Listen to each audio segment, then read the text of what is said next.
السلام علیکم۔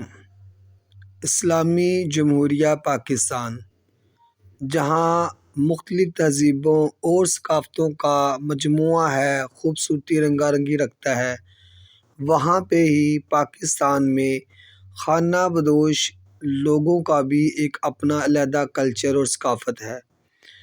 ہم نے کبھی بھی باقاعدہ طور پہ ان خانہ بدوش قبیلوں پہ، خاندانوں پہ تحقیق نہیں کی۔ ایسا ہی ایک واقعہ ہم آپ کو بتاتے ہیں کہ جب ہم سفر کے دوران ضلع ننکانہ میں گئے، وہاں ایک خاندان ٹھہرا ہوا تھا جو کہ بنیادی طور پہ گو کا شکار کرتا ہے اور اس کو کھاتا ہے۔ جب اس کو وہ پکڑتے ہیں اور مارتے ہیں تو اس کی وہ چربی وغیرہ بھی نکالتے ہیں، فیٹ وغیرہ بھی، اس کو بھی وہ یوز کرتے ہیں۔ تو یہ ایک ایسے ہی خاندان کی چھوٹی سی ویڈیو ہے جو کہ خانہ بدوشی میں گھومتا پھرتا رہتا ہے، اور وہ یہ جس کو ہم گو کہتے ہیں، جنگلی ہیں، ان کو کھاتے ہیں۔ اکثر میں بہت سارے ایسے خاندان ہیں جو خانہ بدوش زندگی گزارتے ہیں اور ان کی عجیب و غریب خوراکیں اور غذائیں ہیں۔ تو ایسی ہی ایک ویڈیو چلتے چلتے ہم نے بھی سوچا کہ ان خانہ بدوشوں کے بارے میں بھی کوئی بات ہونی چاہیے جو پاکستان میں صدیوں سے اسی طرح چلتے آ رہے ہیں، آباد ہیں، اور ان کا اپنا ایک کلچر ہے، اپنی ایک لینگویج ہے، اور ان کا اپنا ہی ایک بولنے کا اور بات کرنے کا انداز ہے۔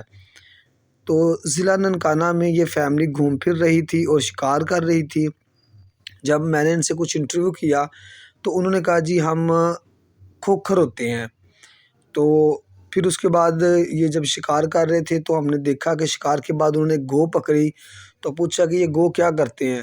تو انہوں نے کہا اس گو کو ہم چربی اس کی نکال کے اس کو ڈیفرنٹ میڈیسن میں یوز کرتے ہیں، لیکن جہاں تک ہمارا جاننا ہے کہ یہ لوگ صرف اس کی چربی یا فیٹ ہی نہیں نکالتے بلکہ اس کو بطور خوراک بھی استعمال کرتے ہیں۔ اسلامی نقطہ نظر فقہ حنفی کے مطابق تو اس کو کھانا جائز نہیں ہے، حرام ہے، لیکن چونکہ یہ خانہ بدوش ہیں، یہ باقاعدہ طور پہ نہ تو اسلام کو فالو کرتے ہیں اور نہ ہی انہوں نے اپنے قدیم کلچر کو چھوڑا ہے۔ نہ تو ہم ان کو ہندو کہہ سکتے ہیں نہ مسلمان۔ ہاں، یہ خود کو مسلمان کہتے ہیں اور اسلامی روایات کی یا عقائد کی نمائندگی تو کرتے ہیں کسی حد تک، لیکن جو باقی معاملات ہیں فقہ کے اعتبار سے اس کے اندر یہ بالکل زیرو ہیں۔ ان کے نظریات، ان کے عقائد اسلام کے مطابق اس طرح کے پراپر نہیں ہیں جس طرح ایک شہری زندگی کے ہوتے ہیں۔ تو جیسا کہ ہم مختلف جگہوں پہ تحقیق کر رہے ہیں تو ہمیں لازم ہے کہ اپنے پاکستان میں پائے جانے والے ان قبائل پہ بھی تحقیق کریں۔ اللہ حافظ۔